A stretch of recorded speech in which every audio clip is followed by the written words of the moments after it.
অন্ধকারের সাথে লড়াই করার জন্য আমরা প্রদীপ জ্বালাই। এতে প্রথমে সলতে রাখি, তারপর তেল ঢালি, তারপর আগুন জেলে এটা প্রজ্বলিত করি। তারপর একটা সময় আসে যখন এই প্রদীপ নিভে যায়। কারণটা কি? কারণ কি এটা যে প্রদীপের প্রকাশমান হওয়ার ক্ষমতা সমাপ্ত হয়েছে? না, এই যে আগুন আমরা দেখতে পাচ্ছি, এই আগুনের জন্য যে শক্তির প্রয়োজন হয় তা আসে এই তেল থেকে। যদি এই তেল সমাপ্ত হয়ে যায় তাহলে এই প্রকাশ তাও সমাপ্ত হয়ে যায়। আর আমাদের জীবনে এই তেল হলো আমাদের কর্ম, আর এই আগুন আর এর দ্বারা উৎপন্ন হওয়া প্রকাশ আমাদের ভাগ্য। যত আমাদের কর্ম ক্ষীণ হতে থাকবে, আমাদের ভাগ্য সৌভাগ্য কোথাও না কোথাও লুপ্ত হয়ে যাবে। যে উজ্জ্বল ভবিষ্যৎ আমরা চাইছি তা কখনো লাভ করতে পারবো না যদি কর্ম না করি। ঠিক যেমন তেল ছাড়া অগ্নি উৎপন্ন হয় না, তেমনি কর্ম ছাড়া সৌভাগ্য হয় না। আর যেমন কর্ম তেমন ভাগ্য। তাই সবসময় কর্ম করতে থাকুন, কর্ম করা থামাবেন না। আর আমার সাথে ভালোবেসে বলুন, রাধা রাধা। জীবনে তিনটি বিষয় আছে, তিনটি বস্তু আছে, তারা যেন আপনাকে কখনো বশে না করে নিতে পারে। প্রথম হলো ধন। ধন যতক্ষণ আপনি ব্যবহার করতে থাকেন, যতক্ষণ তা আপনার কাজে আসছে, ততক্ষণ ঠিক আছে, এই ধন আপনার কাছে অমৃত। কিন্তু যখন এই ধন আপনাকে ব্যবহার করতে শুরু করে, বুঝে যাবেন যে আপনার পতনের সময় শুরু হয়েছে। দ্বিতীয় বিষয়, ফেলে আসা অতীত। যাই করুন, আপনি অতীত পাল্টাতে পারবেন না, আর এই সত্যিটা আপনিও জানেন। কিন্তু তাও এর বশবর্তী আমরা হয়ে পড়ি। আর যখন তাই হয়, তখন এই সংসারে আমরা যেখানেই যাই না কেন, ভিন্ন ভিন্ন ধরনের মানুষ হয়, যাদের চিন্তা ভাবনা এবং দৃষ্টিভঙ্গি ভিন্ন ভিন্ন প্রকারের। যদি এদের বশবর্তী আপনি হয়ে পড়েন, তাহলে কেউ বলবে এটা করো, এটা ভালো। কেউ বলবে এটা করো না, ওটা করো, ওটা ভালো কাজ। কেউ বলবে এই দুটোই করো না, অন্য কিছু করো। এই কথাগুলিতে আপনি এতটাই জড়িয়ে পড়বেন যে আপনি লক্ষ্য ভ্রষ্ট হয়ে পড়বেন। তাই এই তিন বিষয় থেকে সাবধানে থাকবেন। যদি কোনো কিছু বশ করতে হয়, তাহলে আপনাকে বশ করতে হবে আপনার আজকে, নিজের বর্তমানকে। এটা খুব প্রয়োজনীয়। এটা ভাববেন যে এই সময়ের সদ্ব্যবহার আমি কিভাবে করব, সময়কে শাসন কিভাবে করব, ওই কর্ম কিভাবে করব যাতে ভবিষ্যতে কখনো আমার আফসোস না হয়, বরং এই সংসার আমাকে নিয়ে গর্ব করবে। সেই কর্ম করুন। আর যখন আপনি এটা শিখে নেবেন, তখন আপনি নিজেই নিজেকে প্রকৃত অর্থে ভাগ্যশালী করে তুলবেন। আসুন আমার সাথে ভালোবেসে বলুন, রাধা রাধা। অনেক সময় আমরা কারোর নীরবতাকে তার দুর্বলতা ভেবে বসি। হতেই পারে সেই ব্যক্তি উত্তর দিতে চাইছেন না, হতে পারে অন্য কোনো কারণ আছে যা আমরা বুঝতেই পারছি না। সেই জন্য তাকে দুর্বল ভেবে নেওয়া অনুচিত। দেখতে গেলে এই বিশাল সমুদ্র এও কিন্তু নীরব, শান্ত হয়। কিন্তু যখন সে রুদ্র মূর্তি ধারণ করে, তখন কি হয়? সমগ্র সংসারকে বিনাশের পথে নিয়ে যায় এই সমুদ্র, প্রলয় সৃষ্টি করে। সেই জন্য কারোর সহ্য শক্তিকে দুর্বলতা বলে মনে করবেন না। কারণ যদি এই নীরবতা নিজেকে ভেঙে বেরিয়ে আসে, তাহলে তা বিনাশের সমস্ত সীমা পার করে যেতে পারে। তাই এই নীরবতাকে সবসময় বুঝুন, সবসময় একে সম্মান করতে শিখুন। আর আমার সাথে ভালোবেসে বলুন, রাধা রাধা। কখনো কোনো চাতক পাখিকে দেখেছেন? কথায় আছে যে বছরে মাত্র একবার সে তার তৃষ্ণা মিটিয়ে থাকে, আর তাও আকাশে ভেসে থাকা মেঘের দ্বারা ঘটানো বৃষ্টির জলের ফোঁটা থেকে। আর কোথাও থেকে সে তার তৃষ্ণা পূরণ করে না।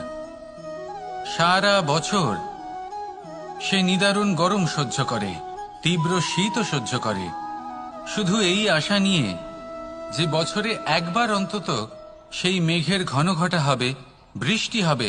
আর সেই বিশ্বাস যে বছরে একবার সেই মেঘ আসবে তৃষ্ণা নিবারণ করতে।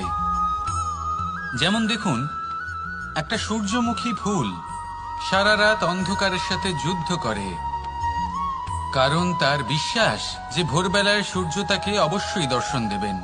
সেটাও বিশ্বাস ছিল যার উপর ভরসা করে মনু একটা নৌকা নিয়ে বেরিয়ে পড়েছিলেন এবং সমস্ত সৃষ্টিকে প্রলয়ের হাত থেকে বাঁচিয়েছিলেন। সেটাও ছিল ভালোবাসার প্রতি বিশ্বাস, যার ওপর ভরসা করে বানর এবং ভাল্লুক সেনা নিয়ে শ্রীরাম আক্রমণ করেছিলেন সমস্ত বরদানপ্রাপ্ত অসুরগণ এবং রাক্ষসগণের লঙ্কায় এবং জয় লাভ করেছিলেন। এই বিশ্বাসই হল এই বিশ্বের আশা। বিশ্বাস রাখুন যে আপনি হলেন সর্বশ্রেষ্ঠ এবং শুধুই নিজের কর্ম করতে থাকুন। এই বিশ্বাসের আশাই আপনাকে প্রতি মুহূর্তে বল প্রদান করবে। এ হলো আমার বিশ্বাস। আসুন আর আমার সাথে ভালোবেসে বলুন, রাধা রাধা। যোগাসন। যোগাসনে আসন অত্যন্ত গুরুত্বপূর্ণ। এবার আমি বলবো সবথেকে শ্রেষ্ঠ আসন কোনটি। আশ্বাস। নিজেকে আশ্বস্ত করতে থাকুন যে আমি আছি, সব ঠিক হবে, যা হচ্ছে ভালোর জন্য হচ্ছে। এই আশ্বাস আপনাকে জীবনে এমন ধনাত্মক বিশ্বাস দেবে যে আপনি বড় বড় সমস্যার সমাধান করতে পারবেন। এবার যদি কথা বলি সবথেকে কঠিন সময়ের, তাহলে সেটা হলো বিচ্ছেদের। যা মা সীতাকে সহ্য করতে হয়েছে শ্রীরামের জন্য, রাধা কৃষ্ণকেও সহ্য করতে হয়েছে। যে ব্যক্তি বিচ্ছেদের সময় সঠিক পথে চলে এসেছে, সে জীবনে অনেক শ্রেষ্ঠ স্থানে অবশ্যই পৌঁছতে পারবে। এবার যদি কথা বলি সবথেকে জরুরি এবং গুরুত্বপূর্ণ সময়ের, তাহলে সেটা হলো সংযোগ। সকলকে সাহায্য করতে থাকুন। আপনি অন্যদের সাহায্য করে তাদের যত আনন্দ দিতে পারবেন, ততটাই আনন্দ আপনারও জীবনে অবশ্যই আসবে। আসুন আর আমার সাথে ভালোবেসে বলুন, রাধা রাধা। সংসারে সকলে উঁচুতে উঠতে চায়, কেউ নত হতে চায় না। সবাই এটা মনে করে যে নত হওয়ার অর্থ হলো তাদের আত্মসম্মান এবং অহংবোধের বিরুদ্ধাচরণ করা। তাদের মনে হয় যে যদি আমরা নত হই, সংসার আমাদের দুর্বল মনে করবে, তাদের শৌর্য এবং তাদের ব্যক্তিত্বের অপমান হবে। কিন্তু এটা কি সত্যি? প্রত্যেকবার নত হওয়ার অর্থ কি সম্মানহানি হওয়া? কখনোই নয়। আপনি নিজের জীবনকেই দেখে নিন। আপনার কোনো অমূল্য জিনিস যদি নিচে পড়ে যায়, তাহলে তাকে কিভাবে তোলেন? সেই বস্তুকে তোলার জন্য আপনাকে নত হতেই হবে। আপনি বড়দের আশীর্বাদ কিভাবে লাভ করেন? আপনি নত হয়ে তবেই তাদের আশীর্বাদ লাভ করতে পারেন, তাই না? ভেবে দেখুন, আপনি একটা পথে হাঁটছেন, আপনি দেখতে চাইছেন যে আপনি সঠিক পথে হাঁটছেন কিনা, পায়ের নিচে কাঁটা পড়ে আছে কিনা। কিভাবে দেখবেন? আপনাকে সেই মাথা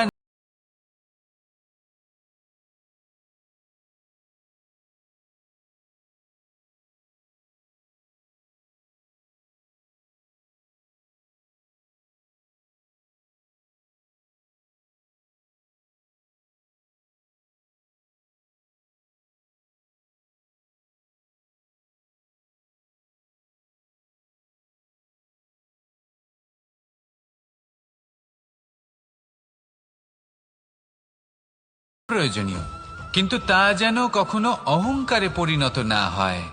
এই বিষয়ে অবশ্যই নজর রাখবেন এবং আমার সাথে ভালোবেসে বলবেন, রাধা রাধা। আমাদের জীবনে অনেক ধরনের ব্যক্তি এসে থাকেন। কেউ কেউ আমাদের সাথে থেকে যান, কেউ আমাদের থেকে দূরে চলে যান। কেউ ভালো মানুষ হন, কেউ খারাপ মানুষ। কিন্তু আমরা সবসময় সেই সময়টাকে নিয়ে দুঃখ প্রকাশ করি যখন আমাদের জীবনে কোনো খারাপ ব্যক্তি প্রবেশ করেন। তারা আমাদের খারাপ অনুভূতি দেন, দুঃখ দেন, কষ্ট দেন। আমরা সবাই তাকে ভালো মন্দ কথা বলি। কিন্তু কেন? এমন বিভিন্ন ধরনের মানুষ, খারাপ মানুষ, ভালো মানুষ, সবার জীবনেই আসেন এবং সকলকেই একটা অমূল্য শিক্ষা দান করে যান। এবার আপনি নিজেই ভেবে দেখুন, জীবনে যখন প্রথমবার আপনি আগুন স্পর্শ করেছিলেন, তখন আপনি একটা শিক্ষা লাভ করেছিলেন যে আমাকে আগুনের থেকে একটু দূরে থাকতে হবে। তারপর আস্তে আস্তে আপনি শিখলেন যে কিভাবে এই আগুনকে নিয়ন্ত্রণে রাখতে হবে। তারপর আপনি শিখলেন যে কিভাবে নিজের জীবনে তাকে প্রয়োগ করতে হবে, তা সে অন্ধকারে প্রকাশ লাভ করার জন্য হোক বা খাবার বানানোর জন্য। সেইভাবেই কোনো খারাপ ব্যক্তি যখন আপনার জীবনে আসে কোনো শিক্ষা দিয়ে যান, তার প্রতি কৃতজ্ঞ থাকুন। তার বিষয় খারাপ ভাবার বা খারাপ অনুভূতি নিয়ে থাকার কোনো প্রয়োজন নেই। সেই শিক্ষা লাভ করুন, ইতিবাচক মনোভাব নিয়ে জীবনের সামনে এগোতে থাকুন। কেউ নেই যিনি আপনাকে বাধা দিতে পারেন। আসুন আমার সাথে ভালোবেসে বলুন, রাধা রাধা। অনেক সময় আমরা জীবনে অনেক মানুষকে এমন বলতে শুনে থাকি যে আমি অসফল হয়েছি কারণ আমার সময় ভালো যাচ্ছিল না। আমি এই জিনিসটা লাভ করতে চাইছিলাম কিন্তু করতে পারলাম না কারণ আমার সময়টা ভালো যাচ্ছিল না। আমি আমার জীবনে ওই মহান কাজটা করতে চাইছিলাম কিন্তু করতে পারলাম না। কেন? কারণ আমার সময়টা ভালো যাচ্ছিল না। কিন্তু যে মুহূর্তে ভালো সময় আমার জীবনে আসবে, আমি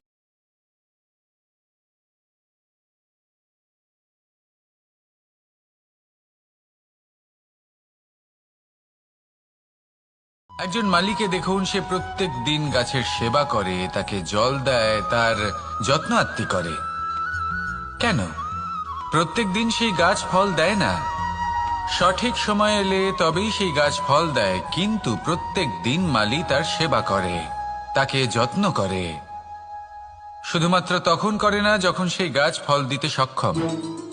আর যদি মালি গাছের যত্ন প্রতিদিন না করে তাহলে হয়তো সেই গাছ ফল দিতেই পারবে না। এটাই হলো আমাদের জন্য একটা শিক্ষা। যখন সময় আমাদের জন্য অপেক্ষা করে না, তখন আপনি সময়ের জন্য কেন অপেক্ষা করছেন? ভালো সময়ের জন্য অপেক্ষা করবেন না। ভালো এবং শুভ কর্ম দ্বারা ভালো সময়কে নিজের কাছে টেনে আনুন। নিরন্তর কর্ম করুন, পরিশ্রম করতে থাকুন। শুভ সময় আপনা থেকেই আপনার কাছে আসবে। আসুন আমার সাথে ভালোবেসে বলুন, রাধা রাধা। জীবনে এমন কিছু কাজ রয়েছে যা আমাদের কখনোই করা উচিত নয়, যেমন আশা করা। যদি আপনি আশা করেন আর আপনার আশা পূর্ণ না হয়, আপনি খুবই কষ্ট পাবেন। এবার আপনি যদি প্রতীক্ষা করেন, করতেই থাকেন, আর সেই ব্যক্তি যদি না আসে তাহলেও খুব কষ্ট পাবেন। আর হলো তুলনা। আপনি যদি তুলনা করতে যান তাহলে এটাই ভাববেন যে হয় আমি বা অন্য কোনো ব্যক্তি, এই দুজনের মধ্যে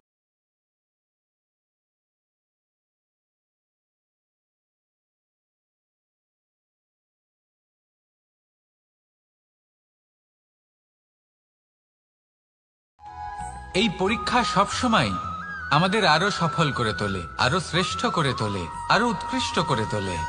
আসন্ন মহাসংগ্রামের জন্য আমাদের প্রস্তুত করে তোলে এই পরীক্ষা।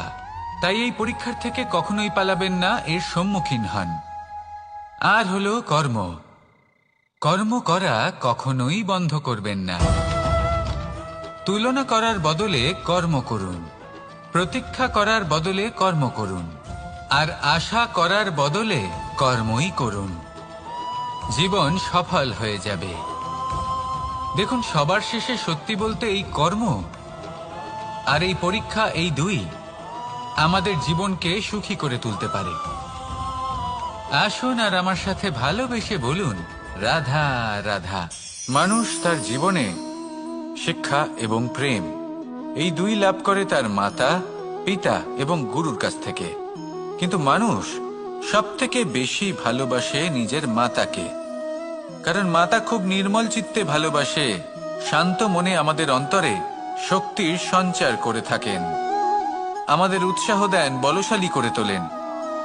ব্যাপারটা কিন্তু এমন নয় যে আমরা নিজেদের বাবা বা গুরুকে ভালোবাসি না, তাদেরকেও আমরা অত্যন্ত ভালোবাসি। শুধু ওনাদের কঠোর ব্যবহার দেখলে আমরা একটু ভয় পেয়ে যাই। এবার ওনাদের এই কঠোর ব্যবহার আমাদের ভালো না লাগলেও অত্যন্ত আবশ্যক, কারণ মাতার থেকে আমরা যে শক্তি লাভ করি তা যেন নিয়ন্ত্রণ হারিয়ে বিধ্বংসী না হয়ে ওঠে। আমরা যেন কোনো কুপথে না চলে যাই, আমরা কখনো যেন দোষ না করে ফেলি। শুধু সেই জন্য পিতা এবং গুরু একটু কঠোর হয়ে ওঠেন, এবং ওনাদের এই কঠোর আচরণ ভবিষ্যতে গিয়ে আমরা অবশ্যই বুঝতে পারি। জীবনে কিছু বছর আমরা এগিয়ে যাই আর তারপর আমরা বুঝতে পারি যে বাবা এবং গুরু আমাদের যথেষ্ট ভালোবাসতেন, কিন্তু ওনাদের ভালোবাসার বহিঃপ্রকাশ আলাদা। প্রয়োজনীয় হলো এটা দেখার, এটা বোঝার যে শুরু থেকে আমাদের প্রতি ওনাদের আচরণ কেমন ছিল। ওনাদের কঠোর হওয়ার পেছনে ওনাদের ভালোবাসাটা বোঝার চেষ্টা করুন, ওনাদের চিন্তাটা বোঝার চেষ্টা করুন, ওনাদের পথপ্রদর্শনের আড়ালে আপনার ভবিষ্যতের জন্য যে পরিকল্পনা ওনারা করেছেন সেটা বোঝার চেষ্টা করুন। তখন আপনারা বুঝতে পারবেন ওনাদের ভালোবাসাকে। আপনার মনের মধ্যে আপনা থেকেই ওনাদের প্রতি সম্মান জেগে উঠবে। নিজের পিতা এবং নিজের গুরু এই দুজনের প্রতি কৃতজ্ঞতা প্রকাশ করুন আর আমার সাথে ভালোবেসে বলুন, রাধা রাধা। আমি অনেক সংখ্যক মানুষকে দেখেছি, তাদের কাছে অত্যাধিক জ্ঞান আছে, শিল্প আছে, ধন আছে, কীর্তি আছে, কিন্তু তারা এই সব কিছু নিজেদের কাছেই রাখেন, এই সমাজে বিতরণ করেন না। কারণ হলো ভয়। ওনাদের মনে হয় যে যদি আমি এই সব কিছু সমাজে বিতরণ করি তাহলে সমাজ আমার শিল্প হোক, ধন হোক, জ্ঞান হোক, কীর্তি হোক, সবকিছু চুরি করে নিয়ে যাবে আর তার বদলে আমি কিছুই পাবো না। এটা কিন্তু সত্য নয়। সত্য হলো এটাই যে যদি আপনি নিজেকে এই সংসারের প্রতি সমর্পিত করেন তাহলে এই সংসার আপনার প্রতিও সমর্পিত থাকবে। আপনি শুধু ধন, জ্ঞান, কীর্তি, সম্মান পাবেন তাই নয়, বরং এই সমাজ আপনাকে নিজের চোখে হারাবে, মনের মধ্যে স্থান দেবে। তাই এই ভয় ত্যাগ করে দেখুন কিভাবে এই সমাজ আপনাকে প্রেম সমর্পণ করে। আসুন আমার সাথে ভালোবেসে বলুন, রাধা রাধা। জীবন কিসের উপর নির্ভরশীল? ধনের ওপর, বৈভবের ওপর, নিঃশ্বাসের ওপর? না, এই জীবন নির্ভরশীল বিশ্বাসের ওপর। বিশ্বাস নিজের ওপর, বিশ্বাস আমাদের আপনজনের ওপর। কিন্তু যখন এই বিশ্বাস ভেঙে যায় তখন মানুষের মনও ভেঙে যায় আর তারপর সে অন্য কিছু করতেই পারে না। তখন কি করা যেতে পারে? 3টে কাজ আছে যা আপনি করতে পারেন। প্রথম, ভালোবাসা। যাকে আপনি ভালোবাসেন, যারা আপনাকে ভালোবাসে, ভুল যারই হোক না কেন, তার কাছে ক্ষমা চাইতে কখনোই সংকোচ বোধ করবেন না। দ্বিতীয় হলো বিশ্বাস। যারা আপনাকে ভালোবাসেন, আপনাকে বিশ্বাস করেন, তাদের বিশ্বাস কখনো ভাঙবেন না। তৃতীয় হলো আশা। যারা আপনাকে ভালোবাসেন, আপনাকে বিশ্বাস করেন, তাদের আশা আপনার সাথে জড়িত। তাদের থেকে কখনো কিচ্ছু লুকোবেন না। এই 3টে কাজ করুন আর এই জীবন সুপ্রসন্ন হয়ে বলবে, রাধা রাধা। মানুষের জীবনে 2 ধরনের আবেগ থাকে যা চিরকাল তার সাথে বসবাস করে। প্রথম, স্বপ্ন। দ্বিতীয়, অজুহাত। মানুষ হাজার হাজার স্বপ্ন দেখতে পারে। আমাকে এই কাজ করতে হবে, আমাকে ওখানে ঘুরতে যেতে হবে, আমায় জীবনে এই অসম্ভব কাজ বাস্তবায়িত করে দেখাতে হবে, আদি ইত্যাদি। এবার ঠিক যেমন স্বপ্ন দেখেন সেইভাবে অজুহাতও খুঁজে নিয়ে আসেন। আমি এই স্বপ্ন পূরণ করতে পারলাম না, কারণ আমাকে কেউ সাহায্যই করলো না, কারণ আমি দুর্বল হয়ে পড়েছিলাম, কারণ আমার কাছে সময়ই ছিল না, আদি ইত্যাদি। এবার সাফল্য এবং অসফলতার মাঝখানে এই ধরনের সংঘর্ষ হতে থাকে।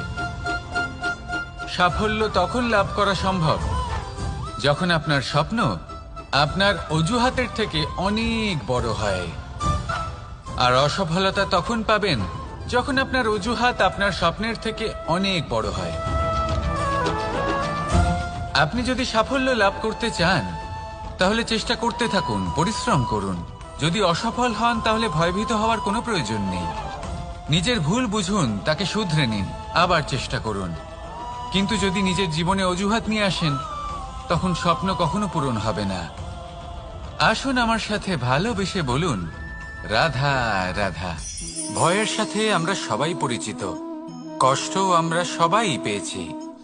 কখনো কখনো আমরা অসুস্থ হয়ে পড়ি, আর এমন সময় হলে মাতার মমতা, কখনো বাবার স্নেহ, কখনো বন্ধুদের পাশে থাকার অনুভূতি আমাদের রোগ নিরাময়ে সাহায্য করে। কখনো যদি আমরা নিরাশ হয়ে পড়ি, তখন যদি আমাদের কোনো আপনজন আমাদের 2টো ভালো কথা বলে, তখন আমাদের মনোবল বেড়ে যায়। ঠিক তেমন সংসারের এই রঙ্গমঞ্চে যদি আপনি পীড়িত অনুভব করেন, কিছু শুভ কথা আলোচনা করুন। কিছু স্তুতি গান করুন। কিছু মুহূর্তের জন্য হলেও নিজের ইষ্টদেবের কথা স্মরণ করুন আর প্রার্থনা করুন। সাহস বাড়বে, শক্তিও বৃদ্ধি পাবে এবং সামনে এগিয়ে চলার পথও দেখতে পাবেন। তখন এই মন প্রসন্ন হয়ে বলবে, রাধা রাধা। পাখি কখন জন্ম নেয়, কখন উড়তে শেখে, কখন বাসা বানাতে শেখে, কখন নিজের মৃত্যু লাভ করে, এসব আমাদের মধ্যে কেউ জানি না। কিন্তু পাখি একটা কথা খুব ভালো করে জানে, যে এই সংসারেও যা কিছুই করুক না কেন, এই সংসারে ওকে নিয়ে কিচ্ছু যায় আসে না। এবার আমরা কি করি? কোনো কাজ করার আগে আমরা এটা ভাবি যে এই সংসার যদি আমাকে দেখে ফেলে তাহলে কে জানে এই সংসার কি ভাববে, আমার প্রতিচ্ছবি কেমন তৈরি হবে কে জানে, কে জানে কি হবে আদি ইত্যাদি। এই সব ভাবনায় আমরা মগ্ন হয়ে যাই।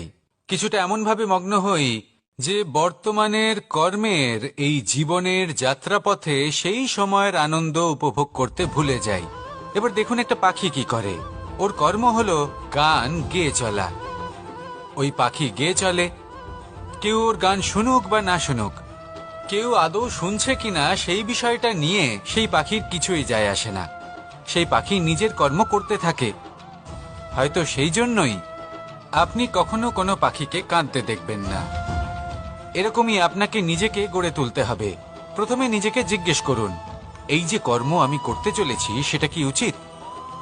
যদি আপনার মনে হয় সেটা উচিত, তাহলে সেটা প্রমাণ করুন। এটা ভাববেন না যে এই সংসার কি ভাববে। আসুন আর আমার সাথে ভালোবেসে বলুন, রাধা রাধা। আকাঙ্ক্ষা কখন লোভে পরিণত হয়ে যায় তা কেউ বলতে পারে না। এবার তার পরিণাম কি হতে পারে তাও আমরা কেউ জানি না।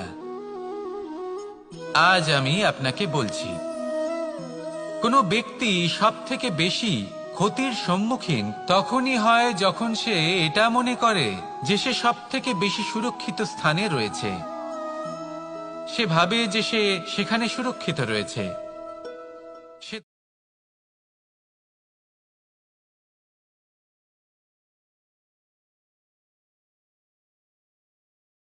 নিঃস্ব হয়ে যাওয়ার পরিস্থিতি কোনো মানুষের জীবনে তখনই আসে যখন তার কাছে প্রচুর সম্পত্তি থাকে এবং সে তার থেকেও অনেক বেশি সম্পত্তি অর্জন করতে চায়। সেই অনেক বেশি সম্পত্তি অর্জন করার চেষ্টায় সে এমন কিছু করে বসে যার ফলে তাকে সমস্ত সম্পত্তি হারাতে হতে পারে। একজন রচনাকার নিজেই নিজের প্রতিভা একদম শেষ করে দিতে পারে যখন সে অনেকগুলো কাজ নিজের কাঁধে নিয়ে নেয়। একটা গুরুত্বপূর্ণ কথা সবসময় মনে রাখবেন, আজ আপনি যেখানেই থাকুন না কেন, যেমনই যে কোনো স্থানেই থাকুন না কেন, এর পেছনে আপনার আকাঙ্ক্ষার একটা বিশাল ভূমিকা রয়েছে। কিন্তু মনে রাখবেন, আপনাকে শিখতে হবে যে কখন আর কিভাবে নিজের উচ্চাকাঙ্ক্ষাগুলিকে লাগাম পরাতে হবে, কারণ এটা অত্যন্ত আবশ্যক। তাই আসুন আর আমার সাথে ভালোবেসে বলুন, রাধা রাধা। রাত্রে আমরা সুখ নিদ্রা লাভ করি, আমরা স্বপ্ন দেখি, ভবিষ্যতের পরিকল্পনা করি, খুব ভালো লাগে। সকালে যখন চোখ খুলি নিদ্রা ভঙ্গ হয়, স্বপ্ন সেইখানেই ভেঙে যায়, আর তারপর আমরা আমাদের রোজকার জীবন যাপন করি। স্বপ্ন হয়তো মানুষ রাতের বেলায় দেখেন, কিন্তু সেটাকে সার্থক দিনের বেলাতেই করতে হয়। রাতে মধুর বাতাসের নিচে কোমল শয্যায় শুয়ে মাতার গলায় মিষ্টি গান শুনতে শুনতে নিদ্রায় আচ্ছন্ন হওয়া, স্বপ্ন দেখা, ভবিষ্যতের পরিকল্পনা করা বড়ই সরল। কিন্তু সকালবেলায় সময় মতো উঠে সূর্যের তাপ সহ্য করে, সেই উষ্ণতা সহ্য করে সর্বাঙ্গ ঘেমে গিয়ে নিজের পথ খুঁজে বের করা, সেই পথে অগ্রসর হওয়া, বাধা বিপত্তি এসবের সম্মুখীন হওয়া আর তারপর লক্ষ্য লাভ করা, এগুলো কঠিন কাজ। এ হলো অত্যন্ত কঠিন কাজ। যদি আপনি চান যে স্বপ্ন আপনি দেখেছেন তা সত্যি হোক, তাহলে দিনের বেলায় আপনাকে বেরিয়ে কর্ম করতেই হবে, পরিশ্রম করতেই হবে। মনের এই চক্ষু দিয়ে স্বপ্ন দেখা সম্ভব, কিন্তু যদি আপনি বুঝতে পারেন যে এই স্বপ্নই হলো আপনার লক্ষ্য, তাহলে তাকে সার্থক করতে শুধুমাত্র পরিশ্রম দ্বারাই করতে হবে। তাহলে পরিশ্রম করুন আর আমার সাথে ভালোবেসে বলুন, রাধা রাধা। মানুষের জীবনে তিনটি গুণ অত্যন্ত প্রয়োজনীয়: শ্রদ্ধা,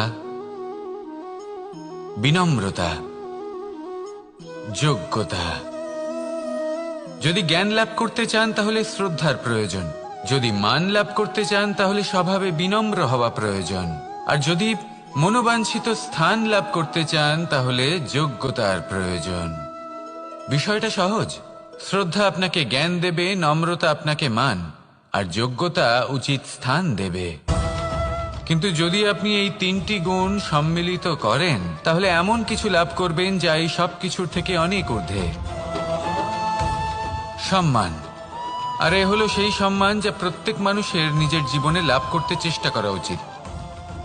কারণ এই হলো সেই সম্মান যার কারণে আপনি চলে যাওয়ার পরেও এই সংসার আপনাকে ভালোবাসবে আর মনে রাখবে। আসুন আমার সাথে ভালোবেসে বলুন, রাধা রাধা। অনেক সময় আমরা জীবনে অনেক মানুষকে এমন বলতে শুনে থাকি যে আমি অসফল হয়েছি কারণ আমার সময় ভালো যাচ্ছিল না। আমি এই জিনিসটা লাভ করতে চাইছিলাম কিন্তু করতে পারলাম না কারণ আমার সময়টা ভালো যাচ্ছিল না। আমি আমার জীবনে ওই মহান কাজটা করতে চাইছিলাম কিন্তু করতে পারলাম না। কেন? কারণ আমার সময়টা ভালো যাচ্ছিল না। কিন্তু যে মুহূর্তে ভালো সময় আমার জীবনে আসবে আমি সব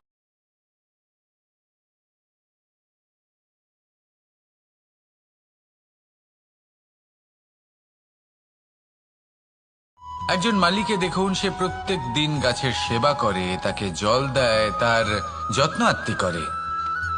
কেন? প্রত্যেক দিন সেই গাছ ফল দেয় না। সঠিক সময় এলে তবেই সেই গাছ ফল দেয়, কিন্তু প্রত্যেক দিন মালি তার সেবা করে, তাকে যত্ন করে। শুধুমাত্র তখন করে না যখন সেই গাছ ফল দিতে সক্ষম। আর যদি মালি গাছের যত্ন প্রতিদিন না করে তাহলে হয়তো সেই গাছ ফল দিতেই পারবে না। এটাই হলো আমাদের জন্য একটা শিক্ষা। যখন সময় আমাদের জন্য অপেক্ষা করে না তখন আপনি সময়ের জন্য কেন অপেক্ষা করছেন? ভালো সময়ের জন্য অপেক্ষা করবেন না। ভালো এবং শুভ কর্ম দ্বারা ভালো সময়কে নিজের কাছে টেনে আনুন। নিরন্তর কর্ম করুন, পরিশ্রম করতে থাকুন। শুভ সময় আপনা থেকেই আপনার কাছে আসবে। আসুন আমার সাথে ভালোবেসে বলুন, রাধা রাধা। মানুষের এই সংসারে জীবনযাপন করার জন্য কিছু জিনিসের প্রয়োজন পড়ে। এমন কিছু আবেগ, এমন কিছু বস্তু আছে যেগুলো তার প্রয়োজন হয়। কিন্তু সব থেকে বেশি যে জিনিসটা তার প্রয়োজন হয় সেটা হলো সম্মানের। আমাদের ভালো লাগে যখন কেউ আমাদের সম্মান করে। আমরা কাউকে সম্মান করলে তারও সেটা ভালো লাগে। কিন্তু আপনি দেখবেন যে সংসারে বেশিরভাগ মানুষ দুটি মাপদণ্ডে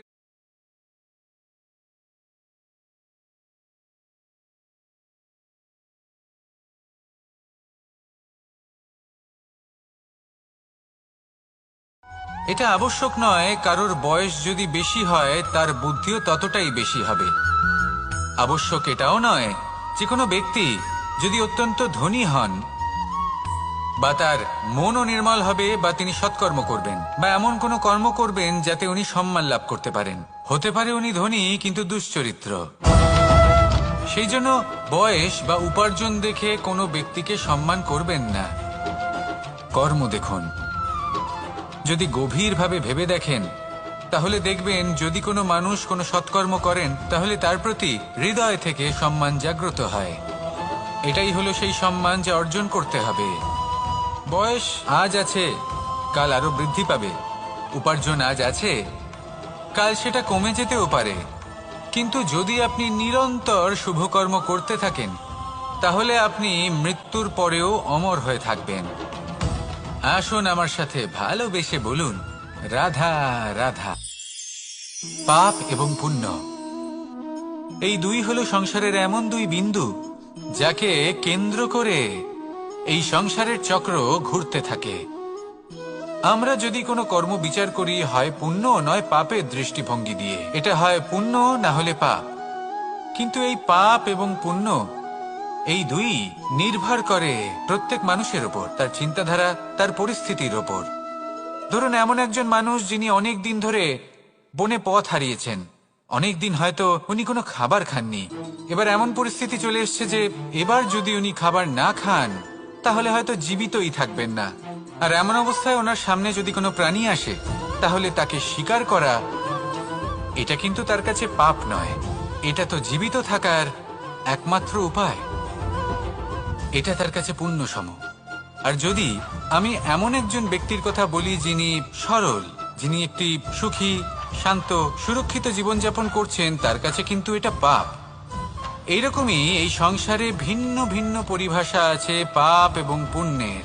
তার মধ্যে যদি আমি আপনাকে একটি সরল পরিভাষা দিই, সেটা হলো জীবনে যখনই কোনো কর্ম করবেন সেটা নিয়ে একটু ভেবে দেখুন যে এই যে কাজটা আমি করছি তার ফলে এই যে অন্য মানুষেরা আছেন এই সংসারে, তারা কি দুঃখ পাবেন? যদি তারা দুঃখ পান তাহলে সেটা পাপ। যদি আপনি এমন কোনো কর্ম করেন যার ফলে অন্যরা প্রসন্নতা লাভ করেন, তাদের মুখে হাসি ফুটে ওঠে, যদি তারা প্রেরিত হন, জীবনে সামনে এগোতে পারেন, তাদের বিকাশ হয়, তাহলে এটা হলো পুণ্য। তাই জীবনে সবসময় পুণ্য করতে থাকুন আর আমার সাথে ভালোবেসে বলুন রাধা রাধা। লক্ষ্যে পৌঁছানো অত্যন্ত কঠিন হয়। কেউ ভাবেন যে কেন এত কঠিন হয়, কেন এত কষ্ট করতে হয় লক্ষ্যে পৌঁছানোর জন্য, এই লক্ষ্য সরলভাবে কেন আমার কাছে চলে আসে না। চলুন আপনাকে একটা কথা বলি, যদি আপনার লক্ষ্য কঠিন না হয় তাহলে তাকে পাওয়া আপনার পক্ষে অসম্ভব হয়ে উঠবে। লক্ষ্যে পৌঁছানোর এই রাস্তায় আপনি যে কড়া রোদের সম্মুখীন হন, যার থেকে আপনি দূরে পালাতে চান, সেই রোদ আপনাকে প্রেরণা যোগায় যে আপনি এগোতে থাকুন। ভাবুন একজন যাত্রী যে কিনা নিজের লক্ষ্যের দিকে যাচ্ছেন, সেই পথে উনি যদি একটু ছায়া পেয়ে যান আর উনি ওখানে বিশ্রাম নেন, তাহলে তার সাথে তার ভাগ্য গভীর নিদ্রায় সেখানে বিলীন হয়ে যায়। তাই এই পরিশ্রমের করা রোদের থেকে কখনো দূরে পালাবেন না। জীবনে শুধু সামনে এগোতে থাকুন দৃঢ়তার সাথে। আর লক্ষ্য সরল হোক, কঠিন হোক বা অত্যাধিক কঠিন হোক, একটা কথা মনে রাখবেন, যে জীবনের লক্ষ্যে পৌঁছতে পেরেছে সে লক্ষ্য প্রাপ্তির জন্য আফসোস কখনোই করে না। রাধা রাধা। এই সংসারে সাফল্য লাভ করার জন্য জ্ঞানের প্রয়োজন হয়, পরিশ্রমের প্রয়োজন হয়, দৃঢ় নিষ্ঠার প্রয়োজন হয়, নিরন্তর চেষ্টা করা প্রয়োজনীয়। কিন্তু আরো কিছু আছে যা অত্যন্ত প্রয়োজনীয় এবং গুরুত্বপূর্ণ। তা হলো ভালো বন্ধু। তাদের থাকা অত্যন্ত প্রয়োজনীয়। যদি ভালো বন্ধু থাকে তাহলে সময় এলে তারা ঢাল হয়ে আপনাকে সুরক্ষা করবেন। সময় এলে অস্ত্রের মতো শত্রুকে সংহারও করবেন। যদি তিনি জ্ঞানী হন, তাদের মধ্যে সদ্গুণ থাকে, তাহলে এই সব গুণ আপনার মধ্যেও প্রবেশ করবে। তাহলে সাফল্যের জন্য ভালো বন্ধু পাওয়া অত্যন্ত প্রয়োজনীয়। কিন্তু শুধু বন্ধু কেন, ভালো শত্রুও থাকা প্রয়োজনীয়। এবার আপনি ভাববেন, আমি কি বললাম? যদি আপনার জীবনেও ভালো অর্থাৎ শক্তিশালী শত্রু থাকে, তাহলে আপনিও শক্তিশালী হতে থাকবেন। এই শত্রু আপনাকে প্রেরিত করবে আরো বেশি শক্তিশালী হয়ে ওঠার। কখনো কোনো হরিণকে দেখুন, তীব্র গতিতে দৌড়তে থাকে। কেন তীব্র গতিতে দৌড়য়? এই কারণে নয় যে কোথাও তার জন্য মধুর ঘাস অপেক্ষা করে রয়েছে, না, সে এই কারণে তীব্র গতিতে দৌড়য় কারণ সেটা না করলে তার পেছনে একটি সিংহ আছে যে ওকে নিজের ভোজন করে ফেলবে। তাই জীবনে বিপদ, সংকট, এই সবকিছুও হলো অত্যন্ত গুরুত্বপূর্ণ। তার সম্মুখীন হতে শিখুন আর আমার সাথে ভালোবেসে বলুন রাধা রাধা। ধৈর্য, এই ধৈর্য কি কোনো গুণ, কোনো অনুভূতি, কোনো দৃষ্টিভঙ্গি? আমার জন্য ধৈর্য এক বাহন। আপনি হয়তো ভাবছেন এই কেমন বাহন? বাহন তো ঘোড়া হতে পারে, হাতি হতে পারে, উটও হতে পারে, কিন্তু ধৈর্যকে বাহন বানানো মানে? চলুন আপনাকে একটা কথা বোঝাই। পৃথিবীতে এমন কোনো বাহন নেই যে তার আরোহীকে আছড়ে ফেলেনি। সেটা উট হোক বা হাতি হোক বা ঘোড়া হোক, চলতে চলতে কখনো নড়বড় করেই বসে। তারপর সেই আরোহী পড়ে কারোর পায়, তারপর পড়ে তার নিজের নজরে। কিন্তু ধৈর্যরূপী বাহন কখনো কাউকে ফেলে না, কখনো না। না সেই আরোহী কারোর পায়ে পড়ে, আর না তো নিজের নজরে। কারণ ধৈর্য আপনাকে বিবেক প্রদান করে, বিবেক আপনাকে পরিকল্পনায় সাহায্য করে, আর পরিকল্পনা প্রদান করে আপনাকে শক্তি, আপনার লক্ষ্যের দিকে অগ্রসর হওয়া। বুঝলেন? ধৈর্যকে সঙ্গে রাখুন, নিজেকে আরো ধৈর্যশীল করে তুলুন। এই ধৈর্যের সাহায্যে আরোহণ করে দেখুন কিভাবে এই বাহন আপনাকে আপনার গন্তব্যে পৌঁছে দেবে। রাধা রাধা। সংসারে এমন একটা ভ্রান্ত ধারণা রয়েছে যে সবকিছু ভাগ্যের দ্বারা পাওয়া যায়, কিন্তু ভাগ্য, প্রারব্ধ এ তো সকলের জন্যই সমান হয়। এটা তো ব্যক্তির উপরে নির্ভরশীল হয়, তার আকাঙ্ক্ষার উপরে নির্ভরশীল হয়, বাসনার উপরে নির্ভরশীল হয়, স্বভাবের উপরে নির্ভরশীল হয় যে উনি সেটা নিয়ে কি করেন। দেখুন, এই প্রসাদ কিন্তু সকলকেই দেওয়া হয়, কিন্তু তা গ্রহণ করবেন কিভাবে সেটা ব্যক্তির উপরে নির্ভর করে। আপনাকে এক উদাহরণ দিই। যেমন ধরুন, দুজন মানুষকে আমি একটা করে মাটির ডেলা দিলাম, সেটা নিয়ে তারা কি করবেন? একজন মানুষ তার ছোট ছোট ডেলা বানাবেন আর পথযাত্রীদের ওপরে ছুঁড়ে মারবেন, হাসি ঠাট্টা করবেন, তাদের বস্ত্র নোংরা করে দেবেন, সেটাতেই উনি আনন্দ পাবেন। অন্যদিকে দ্বিতীয় ব্যক্তি সেই মাটির ডেলা দিয়েই নিজের জন্য একটা কুঁড়ে ঘর বানাবেন। সেই কুঁড়ে ঘর যা রোদেতে, বৃষ্টিতে, ঝড়ে তাকে সুরক্ষিত রাখবে। অনুভূতি, এই অনুভূতি বদলাতে শিখুন। এই অনুভূতি অত্যন্ত গুরুত্বপূর্ণ। ভালোবাসাতেও এই অনুভূতি হলো অত্যন্ত গুরুত্বপূর্ণ। ভালোবাসা সে বন্ধুর সাথে হোক, মা বাবার সাথে হোক, ভাই বোনের সাথে হোক, স্ত্রীর সাথে হোক, যে কারোর সাথে হোক। মনে রাখবেন, এই হলো সেই অনুভূতি যা আপনার ভাগ্য নির্ধারণ করে থাকে। তাহলে আসুন আমার সাথে প্রেমের অনুভূতি নিয়ে বলুন, রাধা রাধা। লক্ষ্য, পথ আর সাফল্য, এই তিনটেই একে অপরের সাথে জড়িত, কিন্তু অনেকবার মানুষ এদের ঠিকভাবে বুঝতে পারেন না। তারা ভাবেন যে যেরকম লক্ষ্য হবে সেরকমই পথ হবে, সেই মতোই লক্ষ্য কঠিন হলে পথ কঠিন হবে, লক্ষ্য সরল হলে পথও সরল হবে। যদি আপনাকে আসল সত্যের সাথে অবগত করাই, তাহলে দেখবেন সবকিছুই এর উল্টো। লক্ষ্য নিজের পথ বানায় না, পথ সেটাই যেটা আপনি স্বয়ং নির্বাচন করে আপনি নিজে বানান। সেই অনুসারেই আপনি আপনার লক্ষ্যে পৌঁছতে পারবেন। সেই জন্য জীবনে যখনই লক্ষ্যে পৌঁছানোর পথের বিষয়ে আপনি কোনো সিদ্ধান্ত নেবেন, তাহলে তা ভেবে চিন্তে নেবেন, কারণ এই পথ অত্যন্ত গুরুত্বপূর্ণ। পথ যদি শুভ হয়, তাহলে লক্ষ্য আপনা থেকেই শুভ হয়ে যায়। তাহলে আসুন আমার সাথে ভালোবেসে বলুন, রাধা রাধা। ভাগ্য আর কর্ম, এই দুই এমন শব্দ যাকে ঘিরে সমগ্র সংসার। কেউ বলে আমার ভাগ্যে এটা ছিল না, যা পেলে আমার জীবন অন্যরকম হতো। কেউ বলে আমার গত জন্মের কর্ম নিশ্চয়ই এমন ছিল, যে কারণে এই জন্মে এরকম ভাগ্য পেয়েছি আমি। এসব বাদ দিন আর একবার শান্ত চিত্তে ভাবুন। আপনি বুঝতে পারবেন যে ভাগ্য আর কর্ম এই দুই এই জন্মের। তফাৎ শুধুমাত্র এটাই যে যদি ভাগ্যের কথা বলা হয়, তাহলে আপনি এই ভাগ্যের থেকে যত বেশি আশা করবেন, তত বেশি নিরাশ হবেন আপনি। কারণ এই আশা আপনাকে কর্ম করা থেকে আটকায়। যদি কথা বলা হয় কর্মের, তাহলে নিজের কর্মের প্রতি যত বিশ্বাস রাখবেন, তত বেশি সফলতা আপনার কাছে আসবে। তাই একটা কথা মনে রাখবেন, ভাগ্য আপনার কর্ম নির্ধারণ করে না, কিন্তু আপনার কর্ম আপনার ভাগ্যকে অবশ্যই নির্ধারণ করে। রাধা রাধা।